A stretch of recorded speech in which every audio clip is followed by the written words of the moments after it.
COVID ni. Sampai kita rasa ni macam terlalu baik, kan? Macam terlalu baik. But I will tell you kenapa? And this terlalu baik dalam tempoh tertentu. Macam terlalu promosi atau apa kan, untuk perfect. After that, so peluang keemasan hanya jatuh pada orang yang bersedia dan ingin bersedia. So, saya nak cakap ucapkan tahniah bagi tuan-puan yang sudi hadir petang dan pagi ni. And give yourself a big round of applause. So, kita revisit apa tu Akafin. Inilah yang where is the full screen. You know how to try to do it in here. Ni cuma corporate preview saja. Okay? I think we'll go very fast. Sebab pagi ni dia sudah buat kan corporate preview tentang kita all over the world semua ada. Kenapa produk ni kita sangat confident?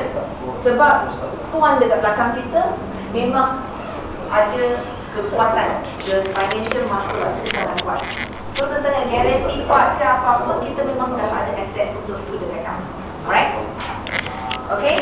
Then of course kita adalah world leader. Ni yang billion-billion. Kalau kita times dalam ringgit Malaysia lebih kurang 4 trilion. 4 trilion boleh beli apa? Berusaha Malaysia. Kan? Kalau berusaha Malaysia kita boleh beli 3-4 kali. Berusaha Malaysia pun campur semua Malaysia NB yang dikatakan besar-besar tu, kita campur semua pun boleh beli 3-4 kali. Okay? So you boleh rasalah kita berusaha. Okay? Dan trusted memang kita dah sedia ada 80,000 pelanggan. Dah sedia ada dah. 80 juta. Nak test lepas lunch tu makan je, wait ke tak tahniah. Wait. Okay. Dan seperti itu, okay, this is country. I think we are more, masuk lagi lebih ramai, banyak lagi. And tentang support, biasa kan kita kat luar kita invite sponsor orang kan, bedroom berapa yang support.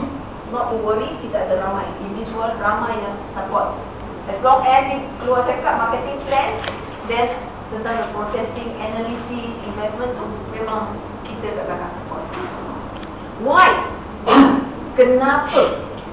Aksa Afin company yang begitu besar, national, international dan locally, kenapa kita buka peluang keemasan ni buka pada tempoh tertentu saja? Kenapa? Sebab kita ada satu ambition. Dalam masa ambition 2012 kita nak jadi top. That's why kalau nak top, kita tak boleh bergantung pada existing. Kita nak ajak lagi ramai member-member masuk. Kita nak member masuk, the more member masuk, then kita jadi kuat.